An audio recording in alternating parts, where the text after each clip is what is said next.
itu hampir berapa persen ya, hampir semuanya mungkin ya, itu memang legalnya itu AJB. Saya nggak tahu sejarahnya kayak gimana, tapi di Ranca Manyar itu hampir semuanya AJB. Nah, nanti tinggal dinaikin ke SHM.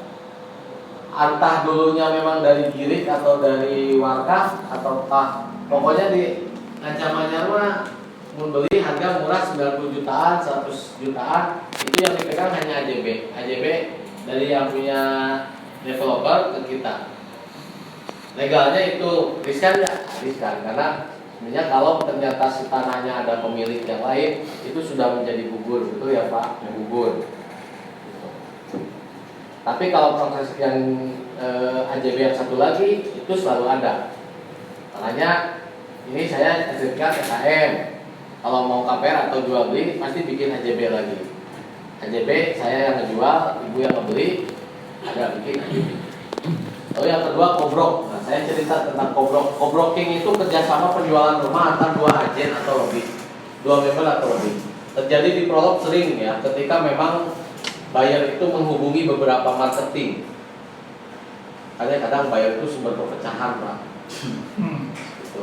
Ya samalah mungkin buyer itu seperti ke pasar baru, nanya kadir. Tapi Bapak Ibu nggak usah khawatir, ada kode etik kita yang akan, ini punya siapa yang bekerja keras akan mendapatkannya. Seperti itu. Sudah ada dan sudah ada SOP-nya di kode etik. Jadi tidak akan ada standar ganda.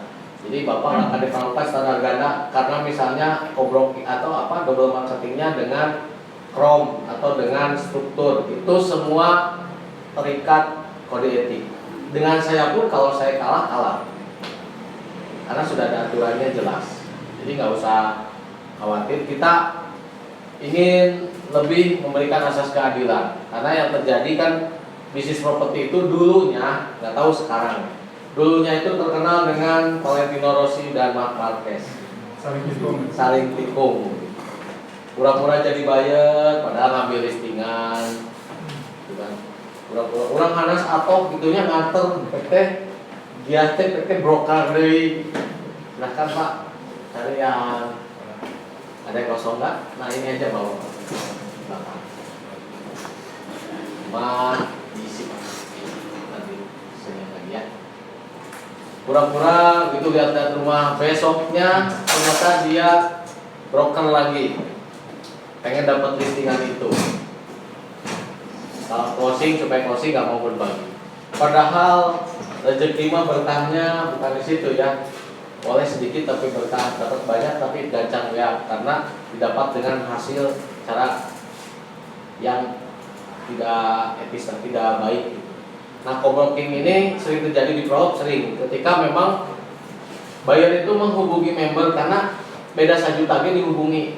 Jual rumah Mekarsari Ekoliping 360, oh iya 360. Jual Mekarsari Ekoliping 359, oh iya 369, ditanyakeun deui. Lumayan ngambil 1 juta gitu kan. Padahal itu ngiklan teh supaya narik lead hungkul. Karena realnya mah sama 367 gitu ya. Harganya. Akhirnya gitu cuma kan ini nanya. Terus saya besok mau ke lokasi. Ya, saya besok mau ke lokasi. Ini titip ke Chrome dua-duanya kan. Akhirnya ketika Chrome itu tugasnya hanya meng-closingkan. Jadi tidak menentukan ini punya si A, ini punya si B, tidak, tapi kode etik yang menentukan. Dan itu nanti diprosesnya setelah akad. Karena kalau sebelum akad istilahnya merebutkan trik, baru booking terus ribut, ya. Udah ribut, cancel banyak terjadi gitu ya. Makanya silakan siapkan bukti-buktinya, baru nanti setelah akad sudah benar jadi duit. Karena Bapak Ibu harus tahu ya, kalau ada yang bilang bisnis properti itu mudah, hanya modal salaman, modal lembut, itu dipastikan hoax ya. Karena bisnis properti itu ya lumayan menguras keringat ya. Kuadran properti itu ada 4. Jadi teman-teman yang mau di bisnis properti, saya infokan kuadran properti ada 4. Yang pertama itu adalah broker properti, atau kita sekarang ini member prolog itu adalah broker properti. Tugasnya apa? Menjual. Punya barang nggak kita? Tidak. Seperti restoran ya. Itu sistem konsinyasi ini ya. tidak punya barang, tapi kita mendapatkan uang dari perantara menghubungkan calon pembeli dengan dengan yang punya rumah. Jadi kita sebenarnya bisnis jasa. Ya. Itu menghubungkan perantara. Itu kuadran yang pertama. Jadi kalau Bapak Ibu mau di bisnis properti, melalui yang pertama harus melalui ini. Kenapa? Pak, saya kan ingin ada kuadran yang ketiga kan ada developer. Saya langsung jadi developer. Silakan bisa punya modal mah. Tapi basicnya nggak punya di A, itu kita kan nggak akan tahu cara ngejual gimana, cara ngehandle gimana, ya, cara legal gimana, kan, cara KPR gimana. Itu ada di kuadran nomor 1, itu broker properti.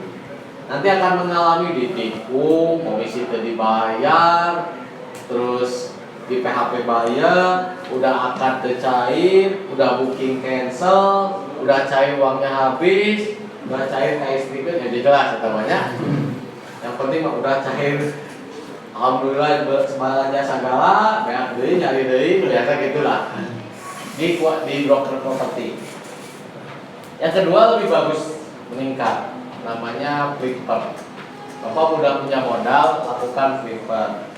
Flipper itu mengubah atau membeli aset murah dan menjual dengan harga standar, bukan dengan harga mahal, dengan harga standar. Berarti flipper itu harus cari rumah yang, Pak, emang cari rumah kategorinya rumah murah di bawah standar. Di Dago saem murah, rumah saem murah apa mahal? Tergantung posisi. Namun di Dago murah, namun di Haji Gopur mahal. 3M mahal apa murah? Tergantung posisi kan. Ya. Mau di Batu Tunggal misalnya ya, atau di Setrasari, mungkin 3M itu rumah paling murah. Tapi lamun di Padalarang itu geus rumah Musdalifah. Tiang lagi 10 3M karena harga tanahnya. Lalu bagaimana cari rumah murah? Satu, harus tahu teman-teman pasarannya berapa. Itu lihat aja di iklan di internet. Misalnya rumah di saya GBR 2. Kalau rata-rata yang dijual di GBR 2 300 jutaan, berarti itu pasarannya 300 juta.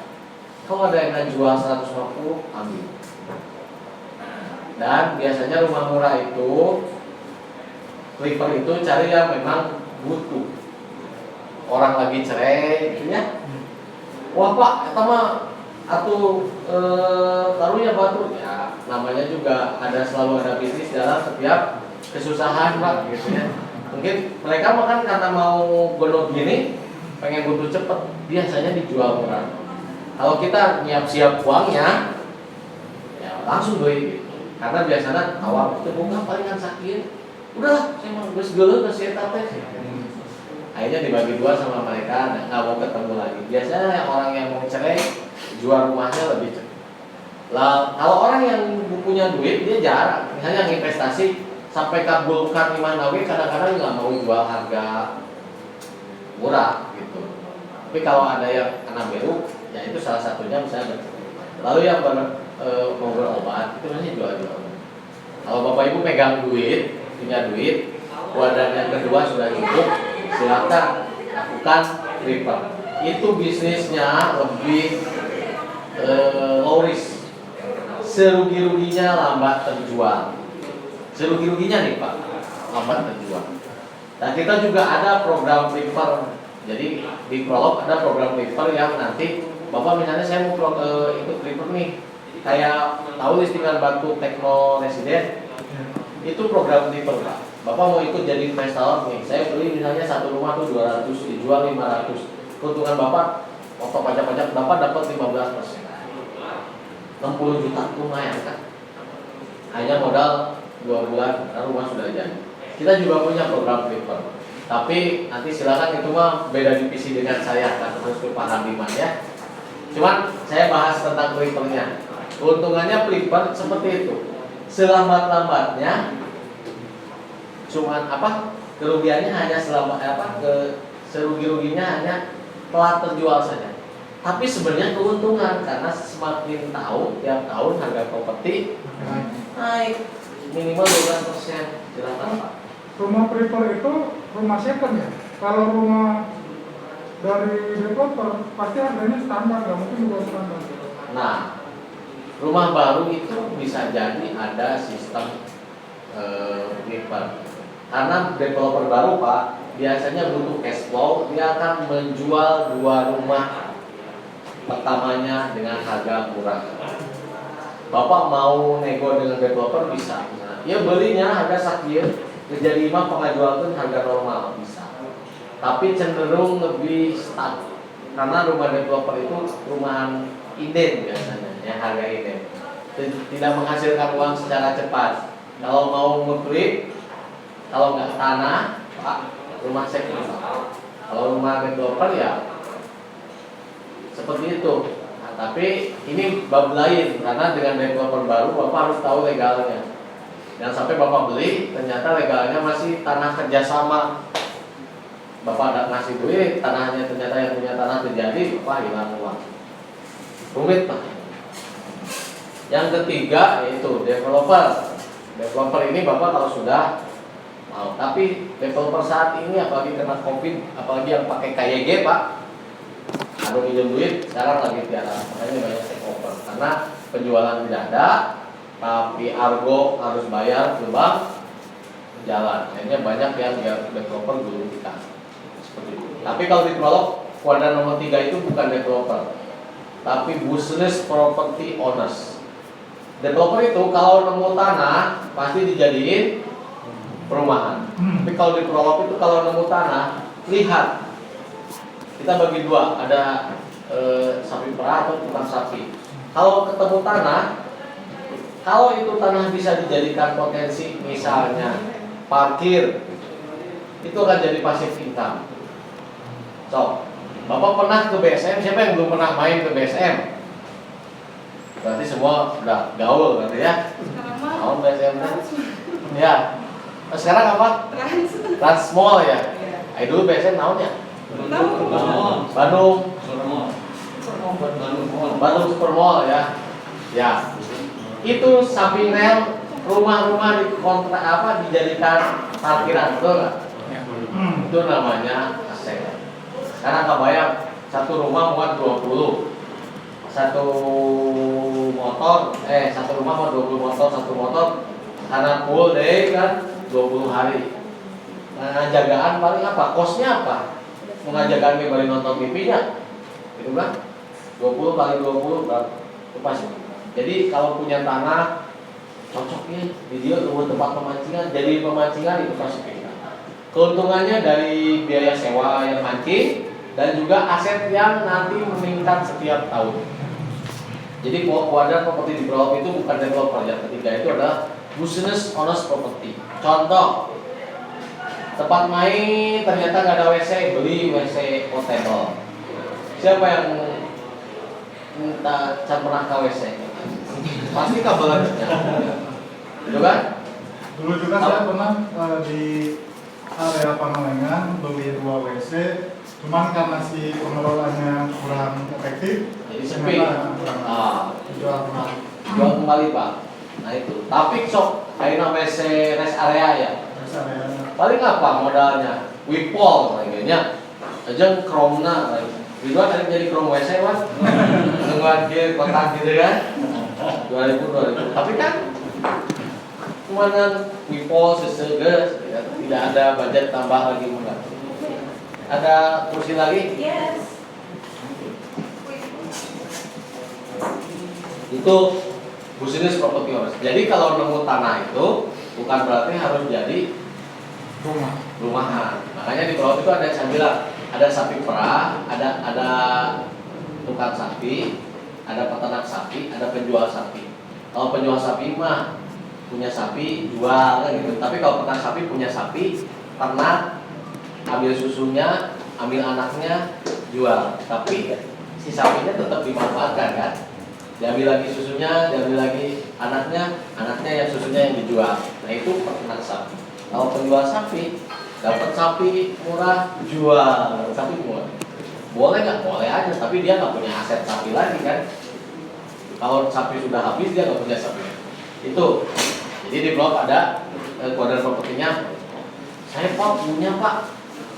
Saya punya pak tanah di Pangalengan 1 hektar bingung dijual nggak laku-laku. Jadiin ekowisata. Itu bagus banget. Sekarang yang di Jawa sawah aja di ketengahkeun gedenya laku. Terus kan sekarang banyak yang seperti itu ya. Jadi tempat-tempat dibikin glamping sekarang yang lagi ini. Kan punya tanah bikin glamping aja kan. Glamping Ciwidey itu mahalnya luar biasa kan. Modal apa? Kolam renang jeung tenda, tendana aya TV-an di ASEAN padahal cuma tenda. Glamping kan singkatannya glamor camping. Jadi aya nama camping teh teripu. Camping serasa di rumah, serasa gitu ya. Moal negaro, moal kali pocong gitu ya. Nah, karena glamor campingnya gitu ya. Nah, itu yang ketiga, paham ya? Badan properti yang pertama apa? Broker. Yang kedua, developer. Yang ketiga, developer atau business property owner. Yang keempat, ini yang paling mulia adalah investor. Kalau bapak nggak punya waktu tapi punya uang, nggak usah capek jadi investor saja. Berikan kepada orang yang lagi semangat jadi developer atau jadi developer bagi hasil. Saya punya nih, berapa? Bagus nih ininya. Oh iya jadi. Jadi investor ini tingkatan paling akhir. Misalnya orang BUMN yang duitnya banyak, tapi kan dia kalau jadi developer habis waktunya. Ya udah punya duit, percayakan kepada yang ini dengan jadi investor. Resiko bisnisnya kan harus ada kan, jelas itu. Nah itu seperti.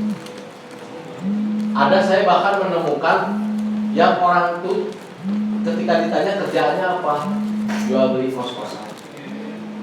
Jadi dia keliling Indonesia itu beli kos-kosan, cari kos yang aktif, murah, sudah dalam 1 bulan, 2 bulan dia jual dengan harga ada selisihnya. Tapi dia jual santai kan. Kalau yang jual murah kan pasti jual cepet ya, jual asetnya jual cepet kan gitu. Dia jual santai aja. Ada juga yang beli, ada yang pengen investasi kos-kosan. Ada itu orang yang gawe nanti kan ukur ke mana, ke Makassar dekat Universitas Hasanuddin, ada yang dijual kos-kosan dia beli itu. 1 bulan 2 bulan sambil jualan. Aku jualan tinggal kasih ke broker aja sah, jualan bulan.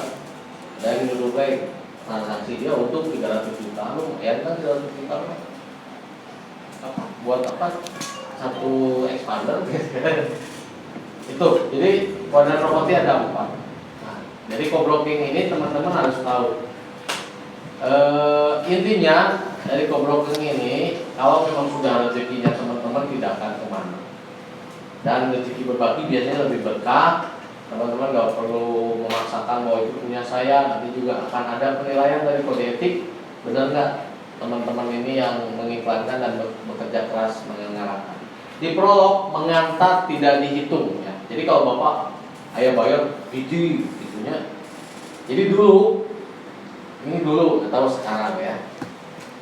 Namanya broker properti itu kudu nganter-nganter. Bayangkan ketika 1 hari ternyata ada lead di Padalarang jam 8, di Cigending jam 11, Kabua Batu jam 1, gitu kan. Urang teh buru-buru naik motornya, motor kebuah modas tehnya. Belum tentu konsumennya datang, bayarnya datang kan ke Padalarang teh. Saya pernah mengalami di Haji Gopur ke Buana Hilltop, tahu? Buana Hilltop, Jugruk. Semangat tuh orang ayah bayar tuh. Wah, pas pertama kali jadi broker. Jam 9 jamnya ditunggu nggak ada, jam 10 nggak ada. Ditelepon setengah 11. Oh iya lupa saya pak. Kebetulan ada undangan nanti lagi. Pak tunggunya nggak bakso aja. Lalu ujung bro. Gitu. Berapa? Lumayan kan gitu. Seperti itu. Jadi di blog begitu mengantar tidak dihitung, tapi titik manis yang utama. Jadi nanti ada format titik manis saya infokan dulu ya. Nah HGB hak guna bangunan. HGB ini ada nomor 6 SHM. Jadi HGB ini biasanya developer gini. Developer ketika mau bikin rumah tanah, dia kalau PT tidak boleh mempunyai sertifikat hak milik. Jadi ketika beli ke si Pak Haji sertifikatnya SHM 2 hektar, dia harus menurunkan lagi ke HGB. Gitu. Jadi bukan HGB HGB punya pemerintah. Tahu mun Cicadas nggak Sulaksana tadi saya siapa? Benar ya, HGB ya. Itu sewaktu-waktu mau ribut, ribut itu bakal digusur ya. Tapi jempling dari gitu. Itu kalau HGB pemerintah. Tapi kalau HGB perumahan, memang HGB-nya perusahaan tidak boleh memiliki HGB. Jadi kalaupun tanahnya SHM diturunkan lagi menjadi HGB, dipecah-pecah split baru dinaikin lagi ke SHM kalau sudah ada pemiliknya.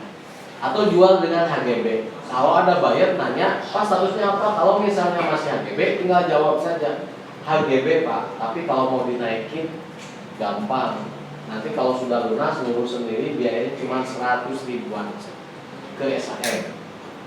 Tapi kalau mau menggunakan jasa notaris biasanya 1,5 sampai 2 juta. Pas pertama akad di bank. Lagian ngapain langsung ditarik ke enggak? Sertifikat lagi disimpan di banknya. KPR mah kan. Kalau cash ya tinggal naikin sendiri aja, gampang. Karena HGB ke SHM itu kan nyoret tunggul. HGB coret sudah kepemilikan tanah punya ini. Cuma nyoret tunggul.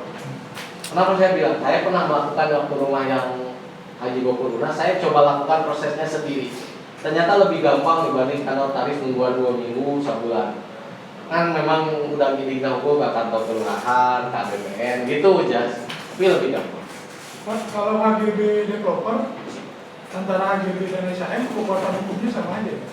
Sama, cuma HGB itu harus diperbaharui 25 tahun biasanya.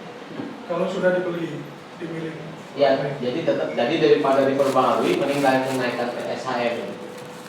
Kekuatannya memang lebih jelas, lebih kuat SHM. Tapi developer pasti ada yang menjual itu. Ruko juga rata-rata HGB. Karena apa dari nilai jual juga meningkat? Enggak. Nilai jual mah tetap. Hanya mindsetnya orang yang mau beli HGB itu isi punya pemerintah. Nah itu yang tugas kita sebagai member itu sebagai konsultan properti mengedukasi. Tapi sekarang sih rata-rata sudah di SHM kan Pak. Rata-rata ya. Kalaupun ada HGB kayak rumah subsidi itu HGB. Karena biaya SHM nambah dari gitu. Kadang nggak mau gitu. Udah HGB SHM dari ke HGB Indo pecah-pecah split jadi HGB split.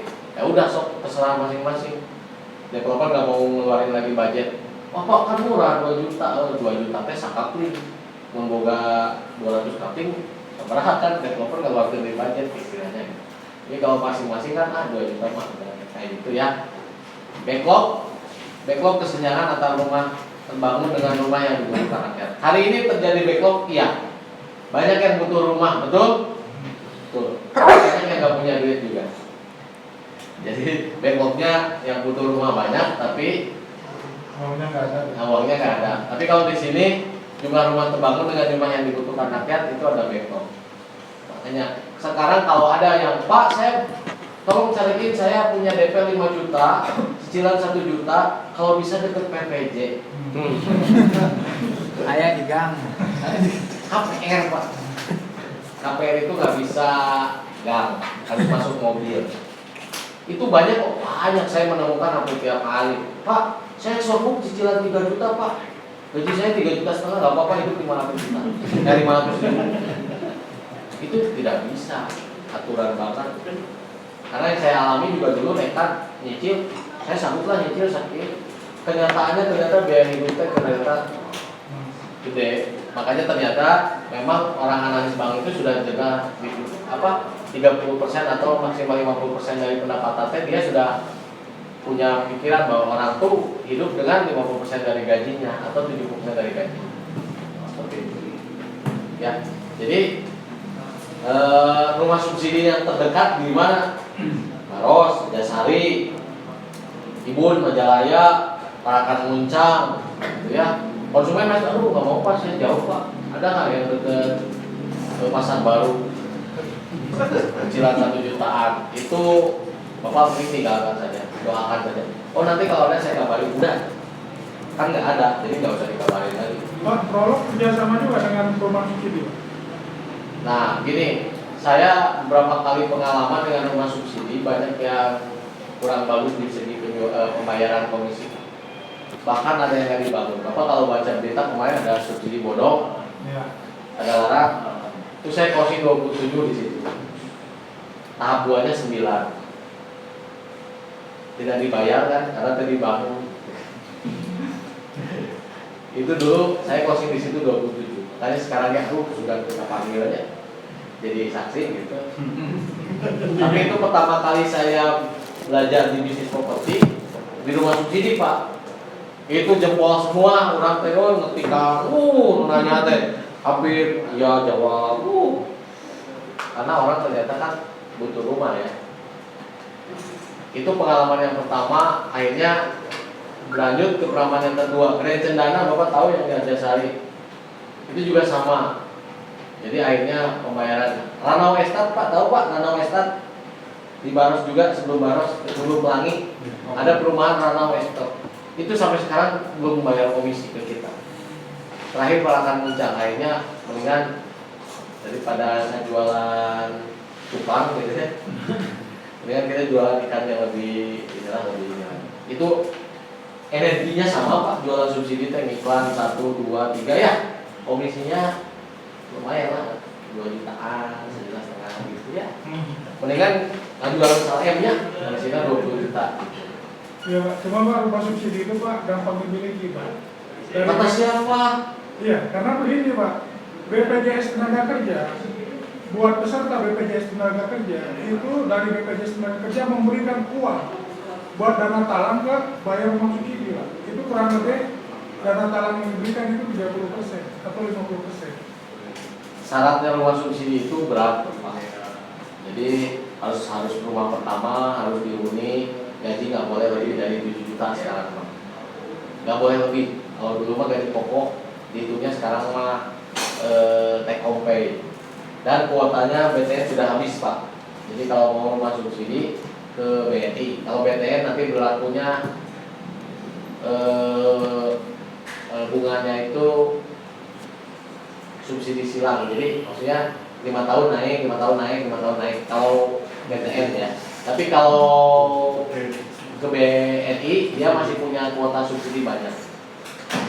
Itu.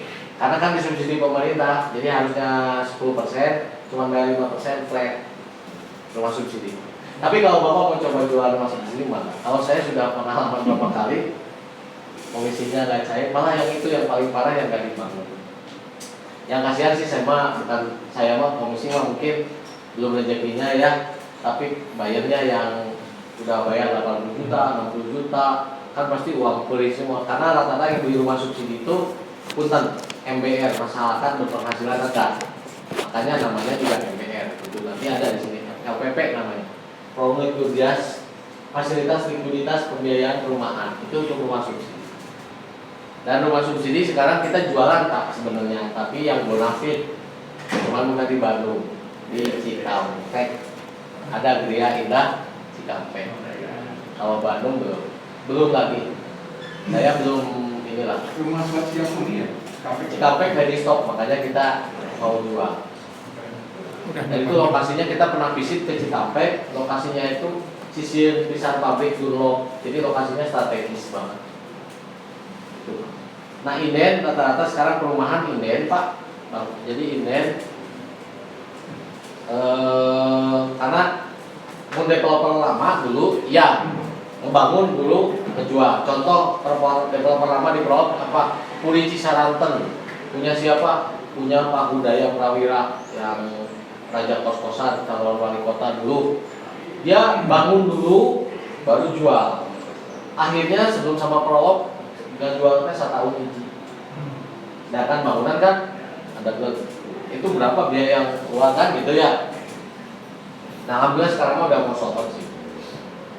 Keuntungannya ready stock. Nah, tapi developer yang baru itu dia inden semua, akad inden dulu. Supaya ada pembeli baru bangun.